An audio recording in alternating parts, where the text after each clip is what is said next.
Virando o jogo. Apoio Banrisul. Olá, amigos. Muito boa tarde. Está começando o nosso Virando o Jogo desta segunda-feira, após um final de semana de derrota do Internacional para o Fluminense e vitória do Grêmio no Clássico dos Gaúchos no Campeonato Brasileiro. Vamos juntos repercutir tudo isso, acompanhar os gols do Fluminense e os gols de Grêmio e Juventude. E, é claro, começar a projetar, porque no final de semana tem Campeonato Brasileiro de novo, meio de semana tem Libertadores da América, a situação complicada dos brasileiros na competição Conmebol. Vamos lá, até às 2h30, 2h35 da tarde, a gente fala de futebol, repercutindo tudo o que aconteceu no final de semana e projetando a próxima semana que está só começando, tá bom? Para vocês, um grande abraço, obrigado pela companhia, obrigado pela audiência. Antes de mais nada, na última quinta, acabei cometendo uma gafe e hoje eu vou corrigir. Portanto, quero aqui agradecer mais uma vez a recepção da rapaziada da Agência Combo na feijoada do último sábado. Belíssimo evento, organizado, pontualidade dos artistas. E naquela lista de nomes que eu trouxe na última semana de agradecimento, eu esqueci do meu irmãozinho Pedro. Alô, Pedrinho, show de... Pedrinho, ó, grande abraço, obrigado pela parceria de sempre. Olha, parabéns mais uma vez pelo evento, feijoada lindíssima, tá bom, Pedrinho? Eu disse que eu ia citar só o teu nome nesta segunda-feira, tá bom? Grande abraço, abraço para todos da Combo, mas hoje um abraço especial para o meu irmão Pedrinho do Showde, que é um dos sócios da feijoada, um dos sócios da Combo Agência e que no último sábado nos recebeu muito bem lá na feijoada com samba no Parque Harmonia. Tá bom, Pedrinho? Aquele abraço. Querido Maurício Borba, o que dá para falar de Internacional? Afinal, jogou no sábado, perdeu para o Fluminense. A gente pode ir já acompanhando os gols e os melhores momentos, mas antes eu quero que Maurício Borba dê uma boa tarde para a nossa audiência e eu tô com um sentimento que vem reclamação. Tô com ela aberta. Ela quem? A calculadora. Por quê? Porque é periclitante a situação do Internacional. Não só pelos pontos que faltam para chegar aos 43, mas também pelo desempenho do time. O Inter contra o Fluminense foi pífio. Se não fosse o goleiro Ivan, que fez 3 defesas difíceis em 5 minutos, e assim, não são defesas difíceis, são milagres. Em 5 minutos, o Inter, antes dos 10, estaria perdendo de 3-0 para o Fluminense no Maracanã. Talvez fosse um resultado que a torcida fosse pedir a demissão do Ramon Dias. Alguns já pedem. Não acho que seja o caso. Se a gente for analisar e olhar as coletivas do Ramon Dias, quando estava com o Vasco, quando estava com o Corinthians e quando está com o Inter, Vasco e Corinthians, o ânimo de Ramon Dias era o outro.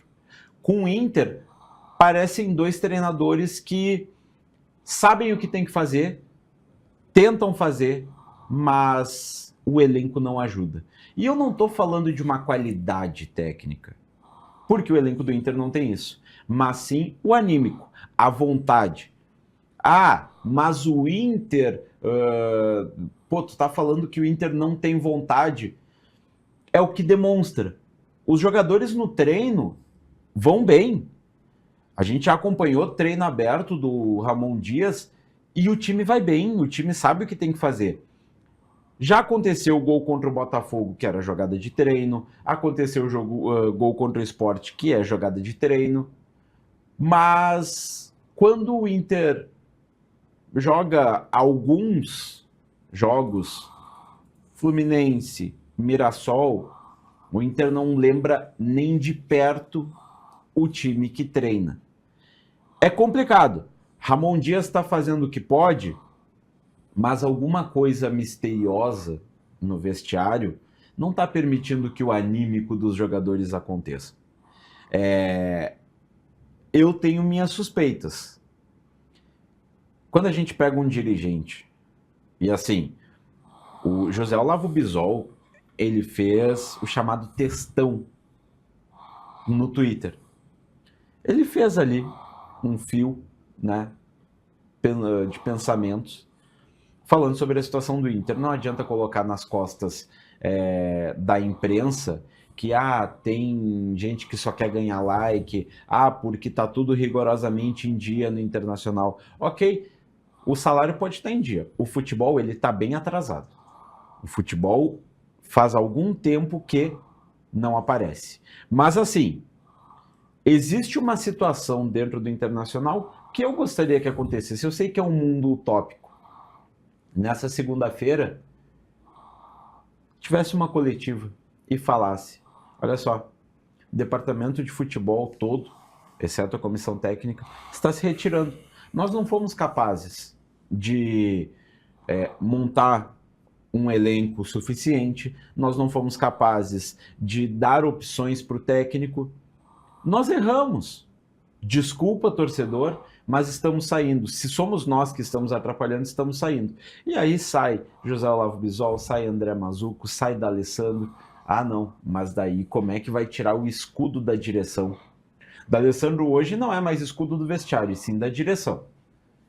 E uma coisa eu falo, e aí uma opinião. Existe o choro de alegria, existe o choro de tristeza. A gente consegue definir muito bem. Mas o choro que a gente mais consegue identificar é o de desespero. De não conseguir fazer mais nada. E, aliás, existe uma situação que o D'Alessandro não conseguiu desempenhar no Cruzeiro. Ele tem que entender que ele não é mais jogador. E ele não sendo mais jogador, ele não é mais unanimidade na torcida. O ídolo do torcedor colorado vai permanecer. Mas o D'Alessandro dirigente, ele não é unanimidade e faz um trabalho pífio no Internacional. Eu acho que esse é o ponto final do discurso do Maurício que me chama a atenção, o do desespero, né? E se a gente for observar o discurso, né, das últimas 6 rodadas, é diferente. O momento já era desesperador, mas o discurso de sábado para cá, ele mudou. Já começa a se admitir a possibilidade do rebaixamento, já começa a se admitir que precisa dar uma sacudida no vestiário. Antes não tinha isso, sabe? E eu até acho que antes tarde do que nunca, porque a gente teve recentemente um exemplo do Grêmio, onde o discurso fica tranquilo, falta 10 jogos. Fica tranquilo, faltam 4 jogos. E, cara, até a última rodada o Grêmio teve esse discurso. E a gente viu o que aconteceu. Então, faltando 8 rodadas, o discurso do Internacional já começou de desespero. Por um lado, é positivo, sabe? Só que a gente não consegue ver dentro de campo uma evolução. Mas o Grêmio teve uma evolução contra o Juventude. Cara, independente de contra quem o Grêmio não estava conseguindo ter evolução. E já se vê evolução. Se vê um time que faz uma movimentação, que não tem como se fazer uma movimentação sem treinar, né? E a gente conseguiu observar. O Edenilson tem um momento durante o jogo do Grêmio contra o Juventude e que ele faz uma linha completamente diferente, onde o marcador vai acompanhar ele e o Alisson vem da direita com a bola para cima do adversário. Resumindo, o Alisson teria 2 adversários, o Edenilson puxou um. Sabe, tipo, isso é treino. Isso é treino. E a gente não vê isso aí no Internacional. Assim, É tempo de cobrar taticamente o Inter, porque mudou o treinador? Pode ser que sim. Pode ser que a gente tenha que dar tempo. Mas é que o momento não permite dar tempo. Não, mas assim, algumas coisas do Ramon Dias, por exemplo, já se vê. O Ramon, ele pede para atacar as costas do lateral. O gol do Alan Patrick contra o Botafogo aconteceu assim. O primeiro gol do Inter, que é o do Borré, aconteceu dessa forma. O Inter tem essa carta. Teve um lance do Ronaldo no jogo contra o Fluminense que ele toca a bola por cima, atrás dos zagueiros, e o Borré domina e chuta completamente para fora. Cara, isso é treino. Eu vi acontecer no treino. Isso é pedido do treinador. E tá tudo certo. O que não tá acontecendo no Internacional? Anímico. E isso é assumido pelo Emiliano, pelo Ramon, que essa semana não precisa recuperar físico, não precisa recuperar o anímico. E na boa, o que parece, tá? O que parece, e eu tô falando como opinião, não tô passando uma informação, mas o que parece é que esses jogadores que estão aí no Inter hoje, eles não estão pelos 45 pontos. Eles estão pelas férias. Ah, acaba esse ano logo. Se cair, ano que vem eu não vou estar aqui. A maioria dos jogadores parece que não tá nem aí pro Internacional. Diferente do que acontece na Arena. Ontem não. Nós vimos conversando aqui nos bastidores e eu falei, e a gente vinha debatendo aqui, eu disse, ontem eu tive a oportunidade de, não pela primeira vez, mas assim, numa jornada mais tradicional, vamos dizer assim, porque algumas oportunidades comentei em outros veículos, na própria Zeca TV, mas a identidade é outra. Vamos dizer assim, num veículo mais tradicional, naquele formato de rádio, foi uma das primeiras vezes. E em alguns momentos eu disse o seguinte, o peso de ser rebaixado com o Juventude, tá? Por mais que a gente não torça por isso, e por mais que eu acho que nesse momento o futebol brasileiro quem cair para a Série B não tá mais barbada voltar, e eu acho que para o Juventude seria um suicídio cair nesse momento que a gente fala de investimento, de SAF, de apoio, de bater de frente com os times do Rio e de São Paulo, de calendário também, seria o pior momento para cair. Mas o peso de cair para o Juventude é diferente de Grêmio Internacional. Vamos lá. A cobrança é diferente. Vamos lá. O Juventude cai, certo? O Jandrei volta para o São Paulo, o Nenê se aposenta, o Alan Ruschel se aposenta, o Gilberto acha um time na Série A para jogar, talvez até um Mirassol. O Gabriel Veron encerra empréstimo. Daria para resumir que 70% do plantel do Juventude tem a cara da Série B. É diferente. O próprio Enio consegue um outro clube na Série A e por aí vai. É isso daí. Mas é que pro Grêmio é diferente. Pro Grêmio, o mano chega no vestiário e diz pros caras o seguinte, olha só, se a gente cair, pode ser que o ano que vem tu não consiga renovar o teu contrato por 1 milhão. Talvez tu vai ter que jogar por 500. Talvez ano que vem tu não consegue um time na Série A. Então a pressão é diferente para a dupla Grenal. E eu acho que é nisso que o Inter precisa focar e focar logo. Parar com esse negócio de que falta 8 rodadas, vai dar tudo certo, em casa a gente resolve. Ai, pelo amor de Deus. Maurício, chama os gols aí. Aliás, o gol do Fluminense, mas os melhores momentos do jogo do Fluminense... Traz esse absurdo que foi o gol do Fluminense. Agride a moral do Maurício. Por que absurdo? São 8 jogadores dentro da área. E olha a forma que o Juninho vai. Displicente no John Kennedy. Aí... Nisso, o Bruno Gomes tenta fazer uma leitura errada e o mercado evitou de dar o combate ali. Não, o cara tá dentro da área com a bola e ninguém dá o chega duro, o mercado tinha que atacar. E assim, nada de culpa do Ivan, que inclusive tocou na bola. Inclusive toca na bola o Ivan. E para mim, o melhor em campo disparado do Inter, eu fiz os comentários. Olha só. Isso é um absurdo. Quem que o mercado tava marcando? Vamos lá. O Juninho não conseguiu acompanhar a movimentação do John Kennedy. Começando por aí. Ele tomou um drible de corpo. Aí o Samuel Xavier leva. O mercado não vai.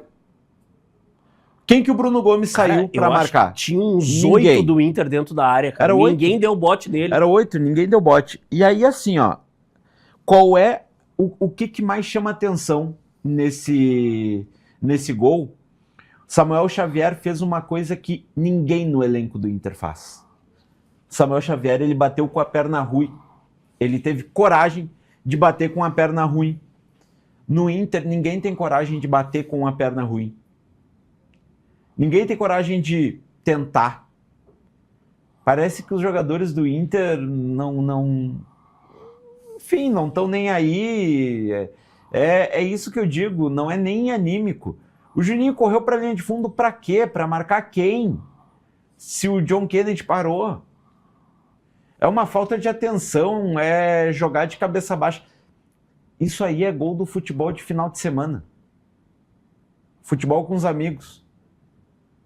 Sabe? Não pode ninguém chegar, né? Não. Não Isso pode. Aí, se isso aí fosse na Copa SEG, o Samuel Xavier ia estar lesionado até agora. Nesse momento teria alguém na súmula sendo julgado. Exatamente. Olha o Juninho. O Juninho marcando a bola. Não pode, sendo que o Vitinho estava no jogador. Ah, mas o Juninho foi para a sobra do Vitinho. Que sobra do Vitinho? O Bruno Gomes foi fazer o que ali? Faltou pegada, não adianta.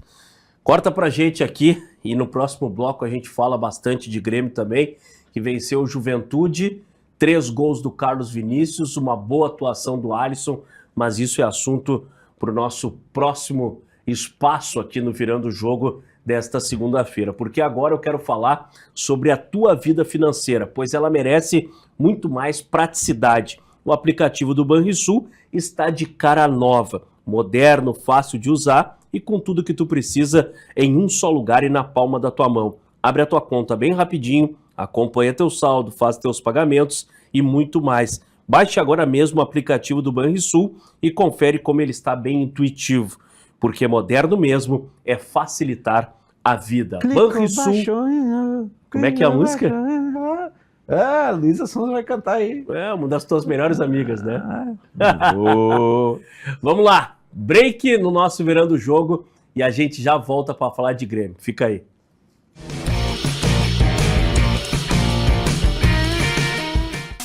Rico baixou, brilhou, Rico baixou, bombou, Rico baixou, facilitou. O app atualizou, o Banri arrasou, clicou, baixou, facilitou. O app Banrisul tá mais moderno e mais fácil de usar. E tu pode acompanhar a tua vida financeira num só lugar. Baixa o app Banrisul e abre tua conta. Clicou, baixou, facilitou. Banrisul.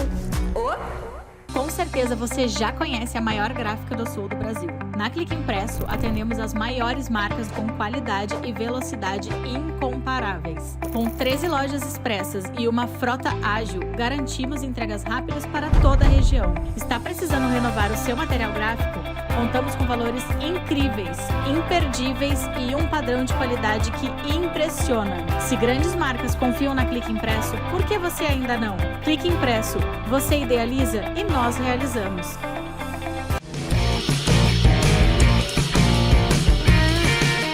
De volta com o nosso Virando o Jogo desta segunda-feira, aqui na RS Play, o 524 da Claro Net TV, para todo o estado do Rio Grande do Sul. E ontem à tarde, horário tradicional do futebol brasileiro, 4 da tarde, o Grêmio venceu a equipe do Juventude 3-1 na Arena, dá um up na tabela de classificação, soma mais 3 pontos, agora tem 39, segundo os matemáticos 45, o time acaba se salvando da Série B do Campeonato Brasileiro, portanto o Grêmio vai em busca de mais 6 pontos, mas num confronto aonde a gente consegue, claro, Maurício, me ajuda, além do Carlos Vinícius, que é muito difícil, quem não votou nele como melhor em campo, mas a atuação do Alisson e mais uma vez o futebol do Arthur, um dos grandes destaques do Grêmio nesse confronto contra a equipe do Juventude. Sobre o Juventude, gente, a situação está completamente complicada. Só quero fazer uma observação e eu destaquei ontem durante a transmissão, tá?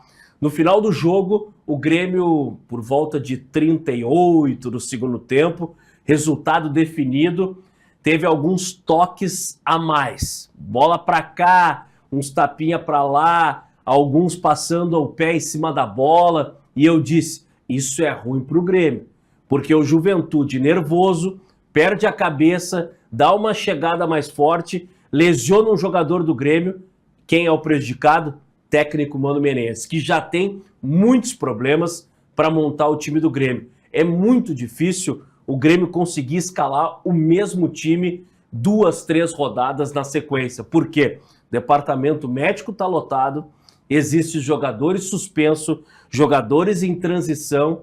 Então, no final do jogo, tu não ter o amadurecimento, né, de manter a seriedade, é como eu costumo dizer. Contra adversário fraco, o melhor respeito é quando tiver a oportunidade de fazer gol, não fazer firula. Mas dito isso, o Grêmio fez o que tinha que ter sido feito. Conquistou os 3 pontos, 3-1, destaque para o Carlos Vinícius. Na minha opinião, Maurício Borba, Carlos Vinícius hoje começa a complicar a vida do Bright White no Grêmio. O Bright White ele só deve voltar para o ano que vem, isso é verdade. Mas um jogador que em 7 jogos tem 6 gols é uma média muito grande. Eu não acho que esteja dificultando a volta do Bright White. Já colocou no banco. É que são posições diferentes. São posições diferentes. Não adianta características diferentes.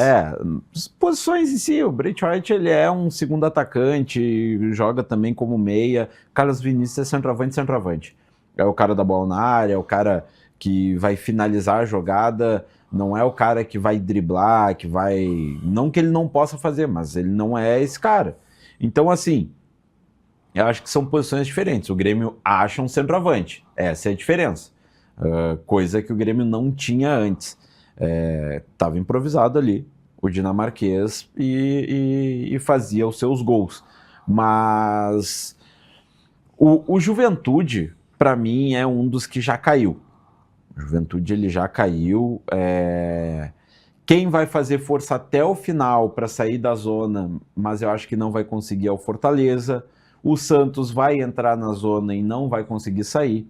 O Vitória vai se salvar. E o Inter, pelas projeções que eu fiz, deve ficar ali em 14º com 43 pontos. O Grêmio em 12º com 47. Essa é a projeção que eu fiz aí até o final do campeonato.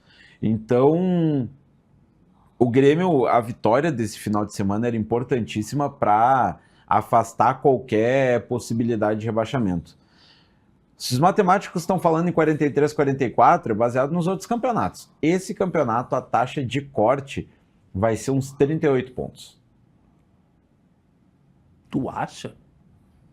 Resumindo, o Grêmio já bateu a meta, então. O Grêmio já bateu a meta. Eu acho que a Pode taxa ser de que corte... sim, mas é que por questão de garantia, Não, porque se fala nos 45. Mas eu acho que a taxa de corte vai ser 38, 39 pontos. Eu nem me apego muito nos números, tá? E sei que tu é errado. Mas eu acho que o Grêmio, pelo que apresentou, pelos pontos que conquistou, realmente já tá fora. Eu acho que o Grêmio passa a brigar por outras coisas dentro da competição. Uma Sul-Americana é viável. Sim, isso sim. E a Libertadores, se cair um terremoto no Brasil essa semana e Palmeiras se classificar e Flamengo se classificar e o Brasileirão virar G8, cara, o Grêmio tá em 12º. Mas G8... 11º. 11º, se eu não me engano. Mas... Pra 8º. Não é muita distância, não. Mas a questão são os jogos que tem pela frente. Tem o Corinthians na próxima rodada. E depois tem o Cruzeiro. O Juventude, coitadinho, final de semana tem só o Palmeiras, que provavelmente vai chegar a Caxias do Sul, eliminado da Libertadores da América. 11º com 39 pontos. Empatado com o Corinthians. Antes da gente ver os gols do Grêmio, rapidinho, Maurício, tu acha que passa Flamengo e Palmeiras? Tu acha que o Palmeiras consegue reverter? Acho muito mais fácil o Palmeiras fazer 4-0 na LDU do que a LDU repetir um 3-0 lá na altitude. Não, mas pode, por exemplo, perder de 1-0 e não classificar. Tudo bem, mas eu acho... Ganhar de 1-0 e não classificar. Mas eu acho mais fácil o Palmeiras fazer os 4-0 do que a LDU repetir esse resultado lá na altitude. Mas me surpreende. Então, não é um time bobo, é um time organizadinho. Não, com certeza. Thiago Nunes, né? E isso é o mais difícil de admitir. Thiago Nunes. Mas com o Thiago Nunes. Resta saber se a LDU vem para se defender ou vem para jogar. Se vier para jogar, pode complicar a vida do Palmeiras. Exato. Se bem que o melhor jogador deles foi expulso lá, né? Também. Então... E o Flamengo? Então, o Flamengo... Aí é que tá. Porque assim, quando O a gente Racing fala... vai fazer um... Quando a gente fala de números, os únicos números que me interessam é o do aplicativo do Banrisul no meu celular. De resto, eu não sou muito... Não tô me apegando muito. Ah, eu tô muito assim também. Exato. O problema Inclusive, cara, eu preciso... O problema... Eu não tive a coragem de postar, tá? Mas eu posso ler aqui pra ti. Mandei pra Bianca esses dias até no direct. Eu vou ler aqui. Lista de coisas que tô precisando. Férias, paciência, comer igual um boi e não engordar, salário de 20 mil e saúde mental. É só isso que eu tô precisando. Nada mais. Alô, Banrisul, me ajuda. Então, e aí assim, ó, o Flamengo não ganhou na Argentina nessa Libertadores. Empatou com o Central de Córdoba em 1-1 e perdeu para o Estudiantes, levando para os pênaltis a decisão aí das quartas de final. Quem salva o Flamengo é o Rossi. Se a gente for pegar no retrospecto, o Flamengo deve perder para o Racing. Sim. E o Racing vai fazer Não, é o jogo do século. Exatamente. A torcida do Racing fez uma festa no Rio de Janeiro. Em casa. Vai ser uma loucura. A questão é, já imaginou se, porventura, a final da Libertadores vira Racing e LDU, tendo Palmeiras e Flamengo eliminados na semifinal? Seria um desprestígio pro futebol sul-americano? Sim ou não? Não pipoca. Não. Seria justo, mas não seria glamuroso. Porque não tem Muito um pelo River, contrário. não tem um Boca, não tem um Flamengo, não tem um Palmeiras, não tem um Grêmio, não tem um Inter. Eu acho o contrário. Eu acho que Flamengo e Palmeiras seria mais do mesmo. O glamour seria o nome dos jogadores que estariam em campo numa final entre Flamengo e Palmeiras. Mas agora, tu resgata a essência da competição. Porque daí tu traz um time que, vamos lá, organizado, menor, é o menor dos quatro ali e assim, com todo respeito à LDU, com menor tradição dos quatro semifinalistas. Vamos fazer um comparativo rápido. Carnaval de Porto Alegre. Quando vem, por exemplo, uma escola de Gravataí, como acadêmicos, e ganha o Carnaval de Porto Alegre, serve de alerta para as grandes escolas de Porto Alegre. Pô, o que nós estamos fazendo de errado? Isso, de alguma maneira, se forem inteligentes, usam como motivação. E eu acho que no futebol sul-americano é a mesma coisa. Tu imagina Grêmio, Inter, Flamengo, Palmeiras, os grandes clubes, Boca, River. Pô, só um pouquinho. Ganhou o LDU, ganhou o Racing. Entendeu? O que a gente está fazendo de errado? Vamos ter que corrigir. Se ganha os mesmos, aí eu acho que fica naquele raciocínio que tu trouxe, tipo assim, pá, ganhou o Flamengo, é um grande, tá tudo certo. Nada muda. Então, aí tu resgata o glamour da competição. Da competição, não tô falando do jogo. Porque assim, a final única já estragou com o glamour do jogo.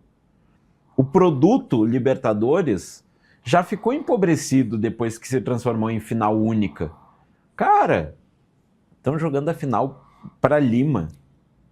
Com todo respeito aos peruanos, à cidade de Lima, mas qual é a tradição que o Peru tem no futebol sul-americano? Verdade, concordo contigo. Qual é o glamour? Tantos lugares na Argentina, no Brasil, até no Chile, para fazer. Cara, vamos lá. Pega o estádio do Barcelona do Equador. Um baita de um estádio muito bonito. Aí tu enche o estádio para uma final de Libertadores, seja lá quem for. É legal. Tu acaba prestigiando outros setores. Tu prestigia Tu sai da rotina. Beleza, só que tu joga pra Lima no Peru. Olha a dificuldade. A facilidade é se uma LDU for pra final. Que daí o Equador é mais perto de Mas Lima. se vai um Palmeiras, se vai um Flamengo, ferrou. Como é que o torcedor sai de São Paulo de Rio pra chegar em Lima, no Peru? Exato. Mas enfim, Vamos fechar o nosso Virando o Jogo com os gols de Grêmio e Juventude ontem na Arena, vitória do Grêmio, vitória do Mano Menezes e evolução em relação a desenvolvimento, esquema tático e futebol do Grêmio. Primeiro, Sinceramente, na tua opinião, foi? pênalti.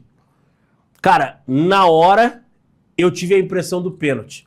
Depois, analisando com mais calma, eu tive a impressão de que teve o sentimento de que o Alan Ruschel vinha chegando, ele botou o pé na bola e foi pro chão, com um choque. Ali, ó. Teve um toquezinho na perna esquerda do Carlos Vinícius, Foi do Alisson. do Alisson. Sabe o que eu vejo nesse pênalti? A trajetória da bola. Ela tá conforme o pé do Alan Ruschel. Pode ser. O Alan Ruschel, Pode ser. assim, o Alan Ruschel não pode fazer um raio-x também, né? E passar pelo meio do Alisson. Ao meu ver, é um erro do Alex Stefano que é muito ruim. Esse é muito ruim. Esse gol é que não foi um jogo complicado. Por isso que a gente não teve o nome dele mais falado. Esse segundo gol do Carlos Vinícius, gol de centroavante, né? Chutando Sim. do jeito que dá, caindo. E Aí também é oportunismo. E o Amuso vindo bem, né? O Amuso... Eu gostei dele ontem, tá? Mais no segundo tempo do que no primeiro tempo. Eu só acho que em alguns momentos ele precisa readquirir a confiança. Porque ele arruma o drible, arruma a bola e dá um toque pro lado, em vez de tentar chutar gol. Sabe, assim, pra mim o lance mais engraçado do jogo, tá? Eu acompanhei pela TV. O gol do Juventude tu viu? Não cheguei a ver o gol do Juventude. É que teve mais gente que não viu também. Abraço pro Pedro Ernesto. Alô, Pedrão! Aquele abraço. Cara, o Pedro pode fazer o que ele quiser, que ele tá isento. E ele foi bem na recuperação O Pedrão do é lance. fenomenal. Mas assim, ó, o que eu achei mais engraçado no jogo todo é que no início da transmissão, antes do jogo começar, a câmera fecha no Marlon. Tá? E pode deixar a câmera aberta aí, tá, ô Gabi? E aí tá o Marlon aqui, tal, aquecendo, e tá o Amuso aqui. E aí o Marlon chega no Amuso e começa a falar. A cara do Amuso pro Marlon é a mesma cara que tu faz pra tua esposa quando tu chega cansado e ela começa a reclamar de um parafuso que tu não apertou semana passada. Eu destaquei esse acontecimento aí Eu fiquei... durante a transmissão também. Cara, ele tomou-lhe um esporro. Não, mas foi antes do jogo. Foi antes do jogo. Antes do jogo começar. O Marlon tava conversando alguma coisa de posicionamento, tática, e o Amuso só fazendo assim com a cabeça. Não estava entendendo Só bulhufas. que tu sabia que ele tava pensando, pô, será que tá frio na Bélgica? Será que tá nevando? Bah, eu acho que na minha cidade tá nevando. Será que eu tirei as roupas do varal lá em casa na Bélgica? Dava pra ver que ele tava pensando nisso, Viajando. porque ele não tava entendendo o que o Marlon tava Não tava falando. entendendo nada. Fechamos então virando o jogo de hoje. Voltamos amanhã às 14h aqui na RS Play. Com uma interrogação. Com uma interrogação. Para vocês, um grande abraço, obrigado pela companhia e vamos juntos em mais uma semana de Virando o Jogo, sempre às 14h aqui na RS Play. Valeu!